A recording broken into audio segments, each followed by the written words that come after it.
بسم اللہ الرحمن الرحیم۔ السلام علیکم۔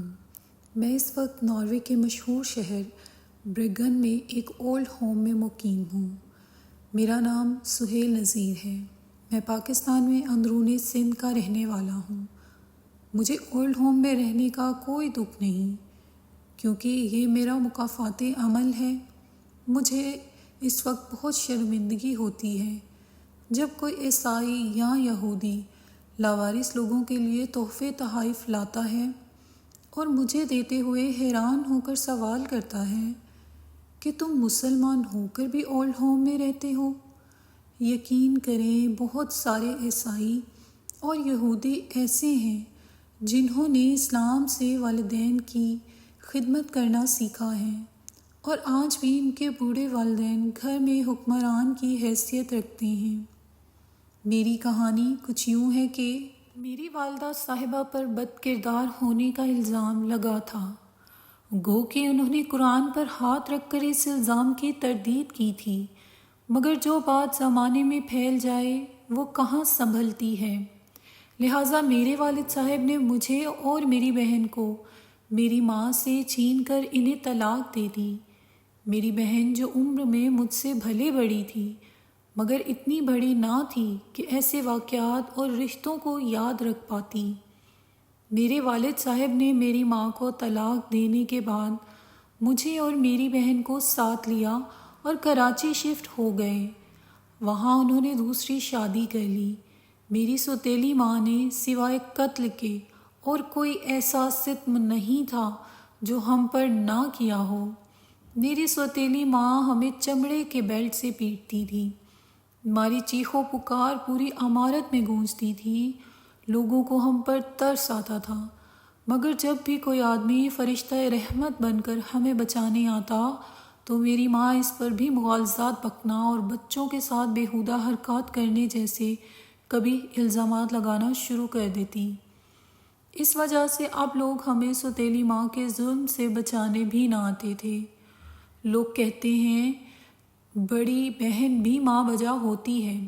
یقین کریں، ٹھیک کہتے ہیں، کیونکہ مجھے نہیں یاد کتنی بار میری بڑی بہن نے مجھے بچانے کی خاطر چمڑے کے بیلٹ سے اپنی چمڑی ادھروائی۔ میری بہن کئی بار اس چمڑے کے بیلٹ سے پٹتے ہوئے بے ہوش ہو جاتی تھی، مگر جب ہوش میں آتی تھی تو مجھ سے میرا احوال پوچھتی تھی۔ جب میری بہن کو پتہ چلتا اس کے بے ہوش ہونے کے بعد مجھ پر بھی تشدد کیا گیا ہے تو وہ اپنی تکلیف بھول کر میرے زخموں پر مرہم رکھنے لگتی تھی۔ اسی اذیت کو سہتے سہتے ہم جوان ہوئے۔ میں نے 12 سال کی عمر میں سموسے بیچنے شروع کیے، پھر فروٹ کی ریڑھی لگائی اور پھر بچوں کے گارمنٹس کی ریڑھی لگا لی۔ ہماری سوتیلی ماں سے میرے والد صاحب کی کوئی اولاد نہ ہوئی۔ میری سوتیلی ماں نے صرف اس لیے میری بہن کی شادی نہیں کی کہ اگر میری بہن بیاہ کر پیا گھر چلی گئی تو گھر کے کام کون کرے گا۔ بس گھر کے کاموں کے لالچ میں میرے سگے باپ نے میری سوتیلی ماں کی باتوں میں آ کر میری بہن کو کنواری حالت میں ہی 30 کی عمر کو پہنچا دیا۔ پھر ایک دن ٹریفک حادثے میں میرے والد صاحب اور سوتیلی ماں انتقال کر گئے۔ ان کے سوگ سے نکلتے ہی میں نے بہن کی رضامندی کے بنا پسند کی شادی کر لی۔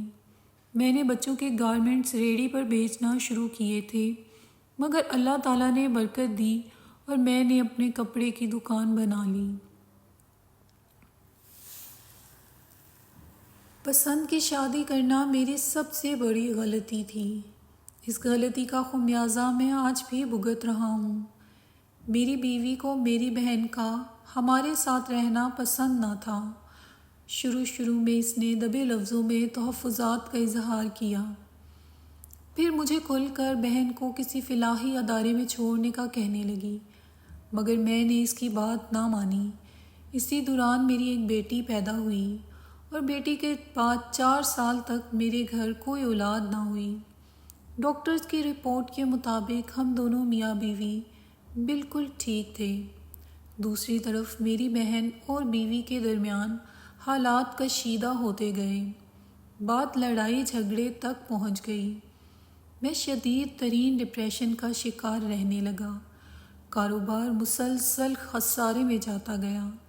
میری بیوی ان سب چیزوں کی وجوہات میری بہن کو قرار دیتی رہی، جبکہ میری بہن اپنی صفائی میں کچھ نہ کہتی۔ میرے ہر سوال کا جواب فقط خاموشی ہوتا۔ جب ہم میڈیکل کے علاج سے نا امید ہو گئے تو میں بیوی کے کہنے پر ایک مشہور عامل بنگالی بابا کے پاس جا پہنچا، جہاں اس نے اولاد نہ ہونے کی وجہ جادو قرار دیا۔ جادو کرنے والے کے بارے میں بتایا کہ وہ ایک عورت ہے، تمہاری انتہائی قریبی ہے، مگر حسد کی وجہ سے وہ نہیں چاہتی کہ تمہارا بیٹا ہو اور تمہاری نسل آگے بڑھے، کیونکہ اس عورت کی نسل آگے نہیں بڑھ سکتی۔ اس نے اشارے کنائیوں میں میری بہن کو مجرم قرار دیا، تو میں عامل بابا پر بھڑک کر وہاں سے اٹھ آیا، مگر میری بیوی سارے راستے مجھے میری بہن کے خلاف کرتی آئی، یہاں تک کہ میرے دل کے کسی کونے میں بھی اپنی بہن کے خلاف شکوک و شبہات پیدا ہو گئے، اور ان شبہات بلکہ غلط فہمیوں کی وجہ سے میں اپنی بہن سے کٹ کر رہنے لگا۔ میرے اس طرح روکھے اور عجیب و سخت رویے کو میری بہن نے نظر انداز کر دیا، مجھ سے کوئی سوال نہ کیا۔ البتہ میری بیوی نے مختلف حیل و بہانوں سے مجھے میری ہی بہن کے خلاف کرنا جاری رکھا، اور میں بھی آہستہ آہستہ اپنی سگی بہن کے خلاف ہوتا گیا، یہاں تک کہ میں نے بہن سے الجھنا اور لڑنا جھگڑنا شروع کر دیا۔ موقع مناسب دیکھ کر میری بیوی مجھے ایک بار پھر اس بنگالی بابا عامل کے پاس لے گئی۔ اس عامل نے اس بار صاف صاف میری بہن کو نہ صرف میرا مجرم قرار دے دیا بلکہ ساتھ ہی اس کو بدچلن بھی کہہ دیا۔ بنگالی بابا نے مجھے کہا کہ تم بہت جلد اپنی آنکھوں سے یہ حقیقت دیکھ لو گے۔ جب تم پر حقیقت کھلے گی تب تم بہن سے الگ ہو جاؤ گے اور تمہاری اولاد بھی ہو جائے گی۔ اب بس دعا کرو جلد از جلد یہ حقیقت تم پر آشکار ہو جائے۔ میں بنگالی بابا کی باتیں سن کر گھر آ گیا۔ اب میری بیوی میری بہن کو جادوگر ہونے کے ساتھ ساتھ بدچلن کہہ کر مجھے بھڑکانا شروع کر دیا۔ جب میری بیوی کو لگا کہ میں بالکل اس کے شکنجے میں آ گیا ہوں تو اس نے مجھے بتایا میری بہن ایک سبزی بیچنے والے ریڑھی بان کے ساتھ ناجائز تعلقات قائم کر چکی ہے۔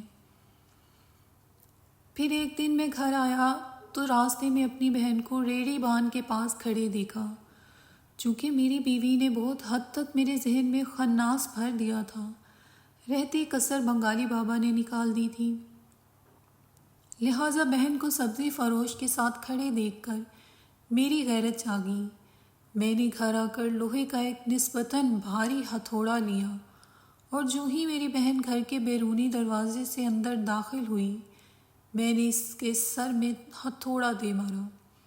اتنی وزنی چیز کا وار سر پر سہتے ہی میری بہن زمین پر گر پڑی، اس کے سر سے خون کے فوارے ابلنے لگے۔ میں نے دوسرا وار کرنے کے لیے ہتھوڑا اٹھایا تو میری بہن جس کے حواس بھی بحال تھے اس نے مجھے ہاتھ جوڑ دیے اور کچھ کہا، مگر مجھے صرف اس کے ہونٹ ہلتے نظر آئے، آواز شاید کہیں حلق میں ہی دب کر رہ گئی تھی۔ جب میں نے اتنا بڑا قدم اٹھا لیا تو بیوی کے سمجھانے پر میں بہن کو لے کر ہسپتال گیا اور بتایا کہ صفائی کرتے ہوئے اس کے سر پر کچھ وزنی سامان گر گیا تھا۔ ڈاکٹروں نے بہت کوشش کی مگر وار سخت ہونے اور خون زیادہ بہہ جانے کی وجہ سے میری بہن کی زندگی نہ بچا سکے۔ میری بہن کی موت کے کچھ ہی عرصے بعد میری بیوی امید سے ہو گئی۔ میرا کاروبار بھی سنبھل گیا۔ میں نے ناروے کے لیے ویزا اپلائی کیا، میرا ویزا بھی نکل آیا۔ اللہ تعالیٰ نے مجھے بیٹے جیسی نعمت سے نوازا اور میں فیملی کے ساتھ ناروے شفٹ ہو گیا۔ میں نے یہاں بھی ایشین گارمنٹس کا بزنس شروع کیا اور بے پناہ کمایا۔ اپنی ترقی دیکھ کر کہیں نہ کہیں مجھے لگتا کہ میری بہن واقعی ہی میرے لیے منحوس تھی، اور اب میں بچپن میں پڑنے والی مار کا ذمہ دار بھی اپنی بہن کو سمجھنے لگا۔ یوں ہی وقت گزرتا گیا، ہماری اولاد جوان ہوتی گئی۔ اچانک سے میری بیوی نے ایک عرب لڑکے کے ساتھ ناجائز تعلقات قائم کر لیے اور جب مجھے علم ہوا تو میں نے سختی کی، جس کی بنا پر میری بیوی نے مجھ سے طلاق لے لی۔ بیوی کو طلاق دینے کے کچھ ہی عرصہ بعد میری بیٹی ایک ایرانی سیاح کی محبت میں آ کر اس کے ساتھ چلی گئی۔ میں ایک بار پھر ڈپریشن میں چلا گیا اور ڈپریشن کو کم کرنے کے لیے شراب کا سہارا لے لیا۔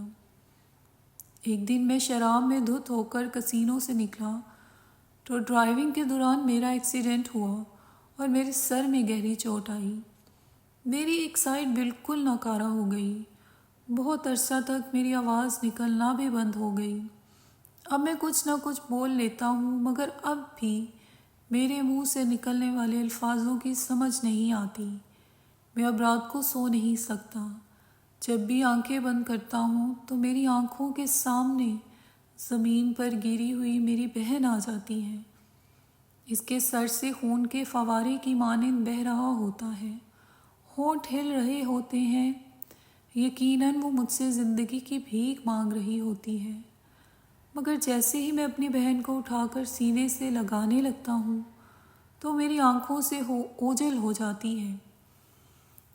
میں حادثے کے بعد جب حالت بے ہوشی میں تھا تو میرا بیٹا مجھے چھوڑ کر اپنا سارا کاروبار سمیٹ کر اپنی گرل فرینڈ کے ساتھ سوئٹزرلینڈ سیٹ ہو گیا تھا۔